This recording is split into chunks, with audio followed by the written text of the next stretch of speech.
지금부터 며느리가 30년 만에 꺼낸 이야기가 시작됩니다. 장면 1. 서류 한 장의 진실. 오후 2시 지연의 손이 멈췄다. 서랍 깊숙한 곳에서 낡은 봉투가 나왔다. 2014년 3월. 결혼 석 달 차쯤이었다. 봉투를 뜯자 오후저축은행 대출계약서가 보였다. 8천만 원. 지연은 숨이 막혔다. 채무자란에 윤민수, 박지연 공동명의. 연대보증인 윤정희. 연락처란에는 시어머니 번호만 있었다. 지연의 번호는 없었다. 도장란에 인형이 선명했다. 결혼 초 시어머니가 집안 서류용으로 만들어 놓으라던 그 도장. 지연은 떨리는 손으로 휴대폰을 들었다. 오후저축은행입니다. 2014년 대출 확인 부탁드려요. 신원 확인 후 상담원이 답했다. 8천만 원 대출, 현재 잔액 4,200만 원입니다. 연체 없이 정상 상환 중이고요. 누가 갚고 있나요? 등록 계좌로 자동이체 중입니다. 지연은 계약서를 다시 펼쳤다. 계좌번호는 윤정의 명의였다. 현관문이 열렸다. 민수였다. 지연은 계약서를 식탁에 펼쳐놓았다. 이게 뭐야? 민수의 얼굴이 하얗게 질렸다. 어디서 가져왔어? 대답해. 이게 뭐냐고. 그 예전에 엄마가 가게 확장 자금이 필요하다고 하시더라고. 우리 명의로 하면 이자가 싸다고 하셨어. 내 동의는?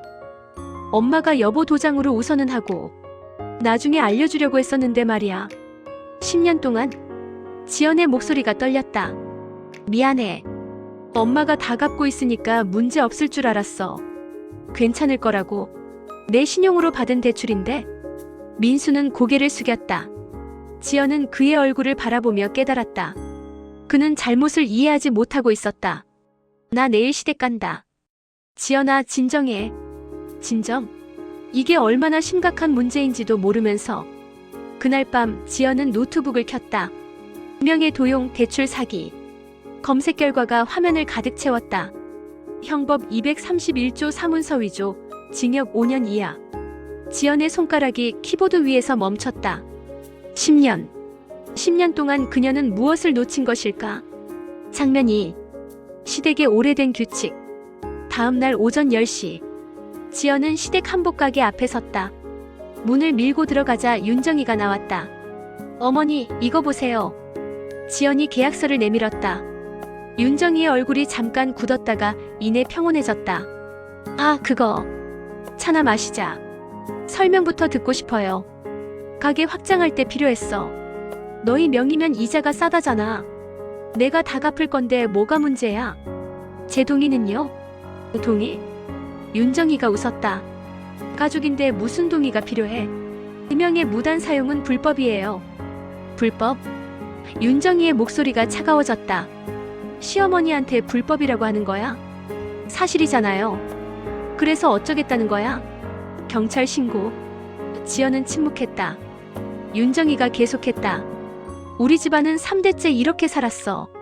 며느리는 시댁을 위해 희생하는 거야. 희생? 그래.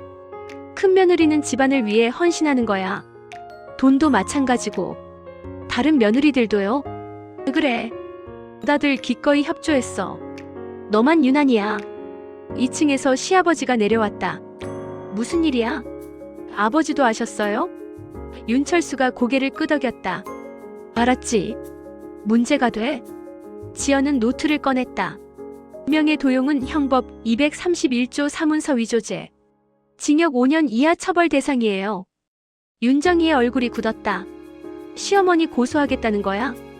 반복되어서는 안 된다는 걸 분명히 하는 거예요. 반복? 윤정희가 비웃었다. 내가 뭘 할 수 있는데? 남편도 내 편이고 내 딸 수아는? 수아가 할머니 없이 살 수 있을 것 같니? 너 회사도 안 다니잖아. 내가 다 시켜서 한 일이다. 지금 내가 나가면 뭐 할 건데? 지연은 일어섰다. 확인하러 온 거예요. 다른 서류도 있죠? 제 명의로 된 거. 윤정희의 침묵이 대답이었다.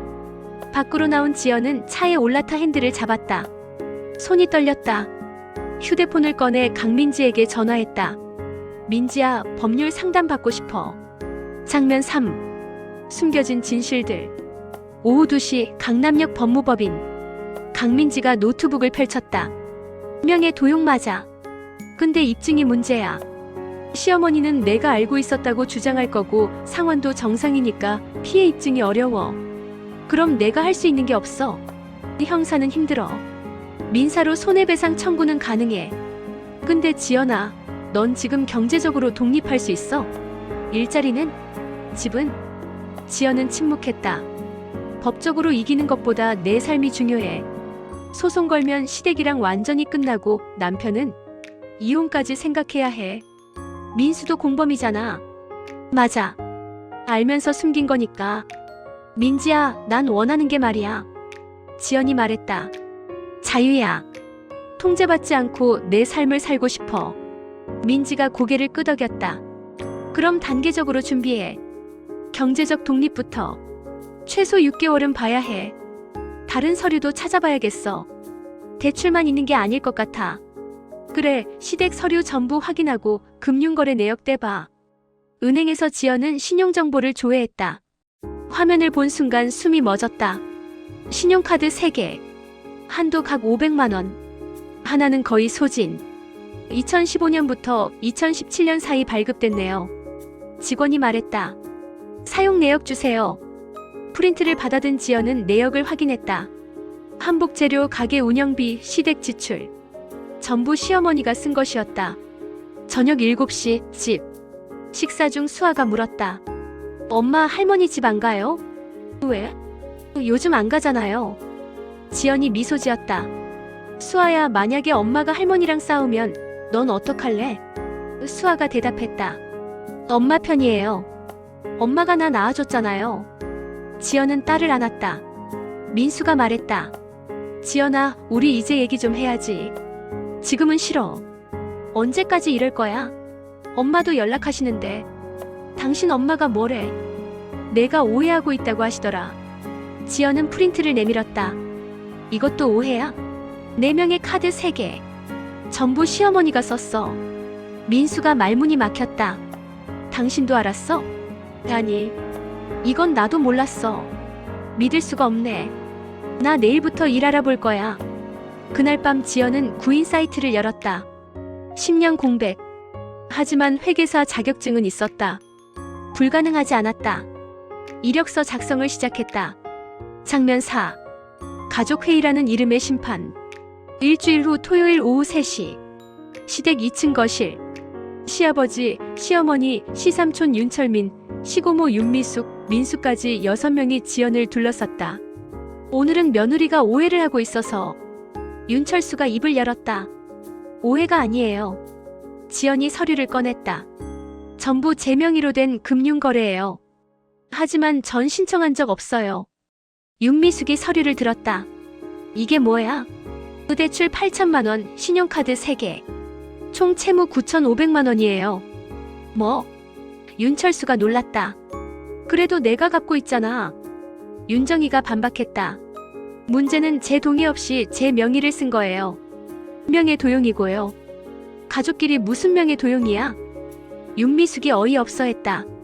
법적으로는 가족도 해당돼요. 변호사 상담받았어요. 방이 조용해졌다. 윤철민이 물었다. 그래서 어떻게 하고 싶은 건데요? 채무는 시어머니 명의로 이전해 주시고요. 카드는 정지해 주시고 금융정보 접근 금지해 주세요. 그리고 저희 독립할게요. 독립? 따로 살 거예요. 앞으로 시댁 간섭 없이 살고 싶어요. 윤정이가 벌떡 일어났다. 아예 집을 나가겠다고? 정말이야? 수아도? 제 딸이에요. 내 손녀야. 감히 내 손녀를 데리고 나가. 수아는 제 딸이에요. 소유물이 아니고요. 지연이 또 다른 서류를 꺼냈다. 사업자 등록증. 공동사업자의 박지연. 이것도 저 몰래 하셨죠? 윤철수가 윤정이를 봤다. 당신 이것도 사업 확장할 때 필요했어. 사업 손실 책임도 제가 져야 한다는 거 아세요? 윤미숙이 말했다. 형님, 이건 좀 심해요. 우리 때는 다 이랬어. 형님, 지금이 어느 시대인데요? 민수가 끼어들었다. 지연아, 엄마도 아기는 아니었잖아. 아기가 없으면 괜찮아? 당신은 10년간 거짓말했어. 민수는 입을 다물었다. 윤철민이 중재했다. 해결 방법을 찾읍시다. 다음 주까지 제 요구사항 처리해주세요. 안 그러면 법적 조치 취할게요. 시어머니 고소하겠다고. 필요하다면요.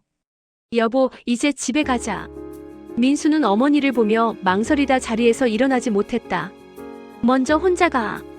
지연은 남편을 바라봤다. 실망도 분노도 없었다. 공허함만. 그래. 계단을 내려가는데 윤미숙의 목소리가 들렸다. 형님 사과하세요. 하지만 윤정이는 대답하지 않았다. 밖으로 나온 지연은 휴대폰을 꺼냈다. 민지야, 이혼 준비 시작하려고. 답장은 즉시 왔다. 내일 사무실로 와. 장면 5. 준비하는 여자. 2주 후 11월 중순. 강민지 사무실에서 지연은 이혼 서류를 검토했다. 재산은 거의 없어. 전세집, 차량 한 대에 예금 2천만 원. 문제는 4명의 채무야. 대출이랑 카드는 시어머니가 갚으니까 명의만 이전하면 되지 않을까? 안 되면 고소까지 해야 할 테고. 형사고소는 힘들어. 증거가 약해. 그럼 압박을 넣는 거야. 협박으로. 아마도 시댁이 먼저 굴복하게 해야 할 거야. 지연이 노트를 꺼냈다. 민지야, 나 다른 방법 생각 중이야. 여론전. 뭐? 지역 방송 시민 참여 프로그램. 거기 나가려고. 민지의 눈이 커졌다. 방송? 위험해. 명예훼손으로 역고소당할 수도 있어. 그래서 내가 필요해. 법적으로 문제없게 검토해줘. 사실만 말할 거야. 민지가 한숨 쉬었다. 대본 써봐. 검토해줄게.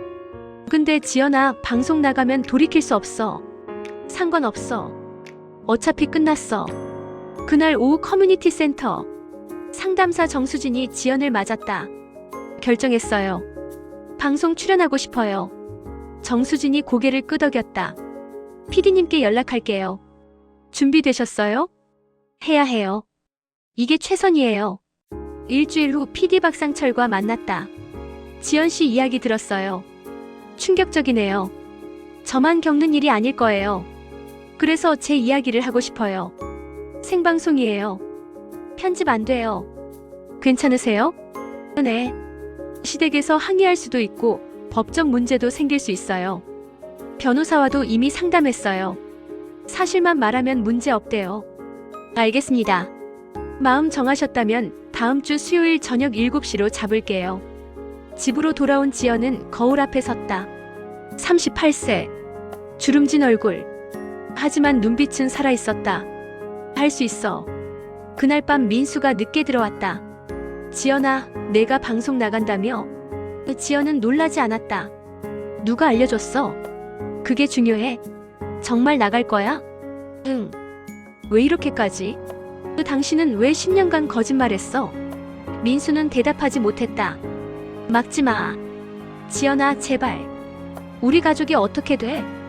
이미 가족 아니야. 우린 그냥 남남이야. 방송 준비에 집중했다. 말할 내용 정리, 증거 자료 준비. 민지가 법적 검토, 정수진이 심리 지원. 일주일간 거울 앞에서 수십 번 연습했다. 방송 전날 밤. 지연은 수아를 불렀다. 수아야, 엄마가 내일 방송 나가. TV에. 수아의 눈이 반짝였다. 진짜요? 엄마가 겪은 일 얘기하러 가는 거야. 할머니 얘기도 나올 거고. 수아의 표정이 굳었다. 할머니요? 응. 엄마가 할머니한테 힘든 일 많이 겪었거든.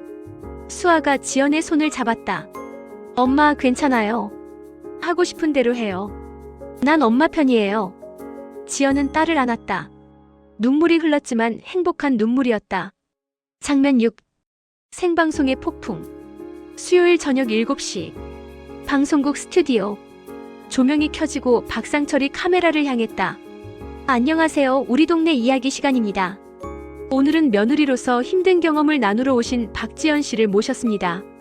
안녕하세요. 지연의 목소리는 떨렸지만 또렷했다. 어떤 이야기를 들려주실 건가요? 저는 10년간 며느리로 살았습니다. 그동안 겪은 일들을 말씀드리려고요. 어떤 일들이었나요? 결혼 초 시어머니가 제 도장을 보관하셨어요. 서류 정리용이라고요. 몇 주 전 우연히 발견했어요. 제 명의 8천만 원 대출이요. 스튜디오가 조용해졌다. 본인은 몰랐다는 거죠? 전혀요. 도장은 찍혀 있었지만 전 서명도 승인도 안 했어요. 방송 화면 하단에 댓글들이 올라왔다. 헐, 이게 가능해요? 분명의 도용 아닌가요? 그것만이 아니었나요? 신용카드 3개, 한도 1,500만 원, 800만 원 사용됐고요. 사업자 등록증에도 제 이름이 공동사업자로 등록되어 있더라고요. 전부 사전 협의나 제 동의 없이 말이죠. 그걸 최근에 우연히 알게 되었을 때는요. 지연의 눈에 눈물이 맺혔다. 배신감이었어요. 10년간 착한 며느리가 되려 노력했어요. 직장도 그만두고 집안일에 전념했죠. 근데 그분들은 저를 도구로 본 거예요. 시댁에서는 뭐라고 설명하시던가요? 그 가족인데 뭐가 문제냐고 하시더군요. 우리 집안은 원래 이렇다. 며느리는 희생하는 거다라고. 시어머니는 잘못이라고 생각 안 하셨어요. 그 순간 문이 열렸다. 민수가 헐떡이며 들어왔다. 뒤로 윤정이도 보였다. 지연아. 민수가 소리쳤다. 스태프들이 당황했지만 박상철이 제지했다. 남편분이신가요? 민수는 카메라를 보고 얼어붙었다. 생방송. 윤정이가 앞으로 나섰다. PD님, 방송 중단하세요. 가족 문제예요.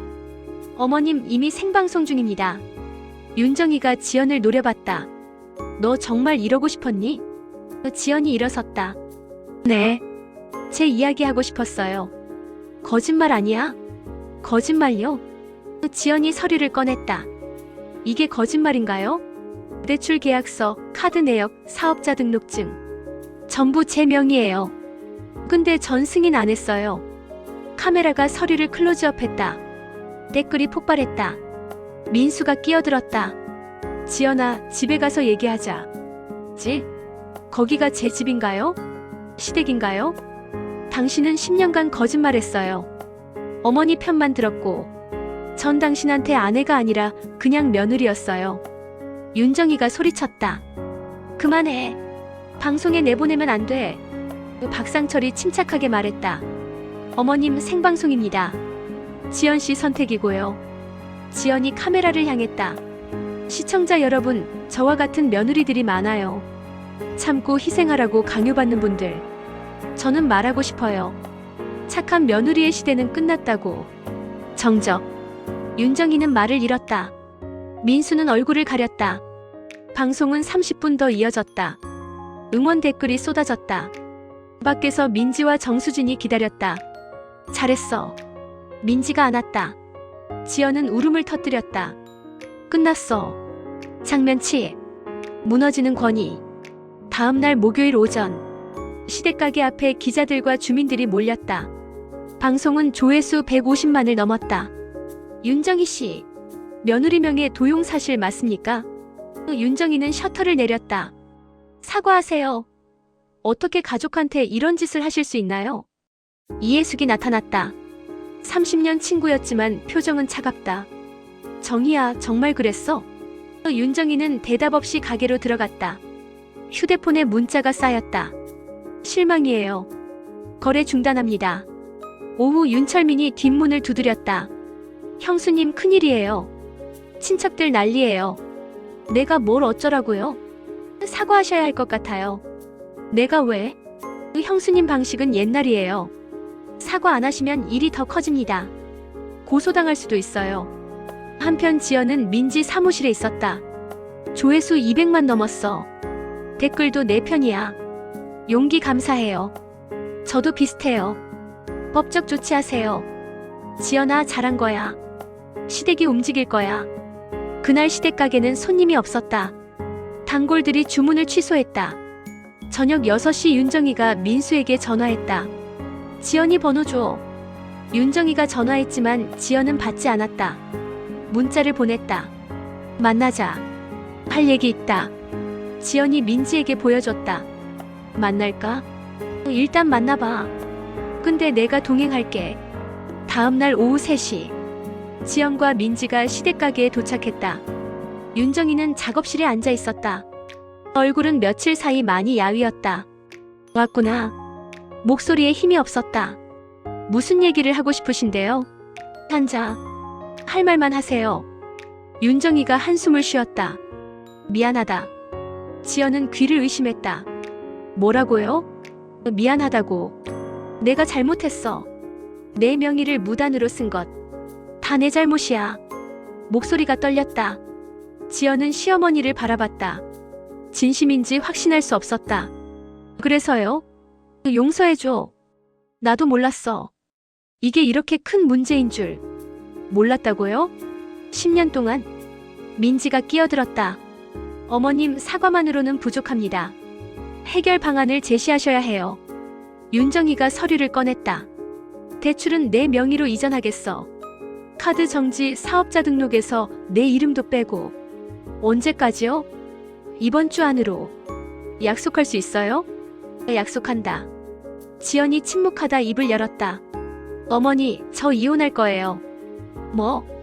민수랑 이혼해요. 더 이상 못 살겠어요. 지연아, 어머니가 뭐라 하든 상관없어요. 제 결정이에요.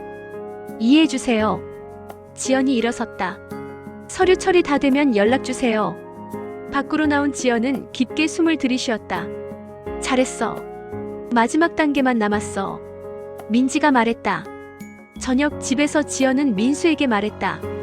이혼하고 싶어. 민수가 고개를 들었다. 갑자기 왜? 갑자기가 아니야. 10년간 생각한 거야. 엄마가 사과하셨잖아. 문제는 시어머니만이 아니야. 당신이야. 10년간 거짓말한 거. 어머니 편만 든 거. 민수는 말을 잃었다. 나 더 이상 못 살겠어. 지연은 방으로 들어갔다. 민수는 거실에 혼자 남았다. 그는 처음으로 무엇을 잃었는지 깨달았다. 장면 8. 새로운 시작. 3개월 후 2025년 2월. 지연은 원룸 오피스텔에서 아침을 맞았다. 창밖으로 햇살이 들어왔다. 거울 속 자신이 달라 보였다. 더 밝았다. 이혼은 순조로웠다. 민수는 반대하지 않았다. 전세금 절반과 위자료 5천만 원. 수아 양육권은 지연이, 민수는 양육비를 내기로 했다. 지연은 작은 회계법인에 취직했다. 급여는 적었지만 자신의 돈을 버는 게 행복했다. 10년 만에 직장. 동료들은 환영했고 상사는 능력을 인정했다. 수아는 새 학교에 잘 적응했다. 주말마다 민수를 만났고 할머니와도 가끔 통화했다. 하지만 시댁 방문은 하지 않았다. 토요일 오후 공원 산책. 엄마 행복해? 수아가 물었다. 지연이 손을 꼭 잡았다. 응, 행복해. 너는? 저도요. 엄마가 웃으니까 나도 좋아요. 벤치에 앉아 하늘을 올려다봤다. 10년 동안 잃었던 자유. 더 이상 며느리가 아니었다. 그냥 박지연이었다. 저녁 민지와 정수진을 만났다. 요즘 어때? 좋아. 힘든데 행복해. 일은? 재밌어. 숫자랑 씨름하는 게 이렇게 즐거운 줄 몰랐어. 표정이 완전히 달라졌어요. 처음 만났을 때랑. 그때는 눈빛이 죽어 있었는데. 지연이 웃었다. 너희 덕분이야. 무슨 소리? 다 내가 한 거지. 넌 용감했어. 집으로 돌아오는 길. 휴대폰에 응원 메시지가 올라왔다. 방송 후 지연은 작은 유명인이 됐다. 많은 며느리들이 연락했다. 지연은 답장을 보냈다. 용기를 내세요. 당신은 혼자가 아닙니다. 착한 며느리의 시대는 끝났습니다. 집에 도착해 수아가 자는 걸 확인하고 거실에 앉았다. 노트북을 켜고 일기를 썼다. 2025년 2월 15일. 이혼 3개월 차. 처음엔 두려웠다. 혼자 아이 키우고 생계 책임지는 게 막막했다. 하지만 지금은 다르다. 나는 할 수 있다는 걸 안다. 10년간 나는 며느리로 살았다. 나를 잃어버렸다. 하지만 이제 아니다. 나는 나로 산다. 박지연으로. 하지만 쉽지만은 않다. 힘들 때가 있다. 수아가 아빠 보고 싶어 할 때, 월급날 통장 확인할 때, 외로울 때. 하지만 그럴 때마다 말한다. 넌 잘하고 있어. 넌 자유로워. 시어머니는 가끔 문자를 보낸다. 미안하다고. 나는 짧게 답한다. 잘 지내요. 용서는 아직 못한다. 시간이 필요하다. 민수는 매주 수아를 만난다. 그는 변했다. 어머니 말만 따르지 않는다. 자기 결정을 내린다. 늦었지만 성장한다. 좋은 아빠가 되길 바란다. 오늘 수아가 물었다. 엄마 행복해? 나는 주저없이 답했다. 그럼 이제 엄마 행복해. 거짓이 아니었다. 나는 정말 행복하다. 착한 며느리의 시대는 끝났다. 이제는 자기 삶의 주인으로 사는 여자들의 시대다. 나는 선두에 있다. 나는 자랑스럽다. 노트북을 덮고 창밖을 봤다. 밤하늘에 별이 빛났다. 미소가 지어졌다. 지연은 평화로운 잠에 들었다. 10년 만에 처음으로 악몽 없이, 불안 없이, 온전히 자신으로서. 에필로그 1년 후 2026년 봄. 지연은 회계법인에 잘 적응하고 더 성장했다. 작은 아파트로 이사했고 수아는 친구를 사귀었다. 2년 전 그 서류를 발견한 날. 만약 눈을 감았다면 아마 지금도 시댁에서 착한 며느리 흉내를 내고 있었을 것이다. 하지만 눈을 뜨고 진실을 마주했다. 그리고 선택했다. 힘들지만 자유로운 삶을. 그 선택은 옳았다.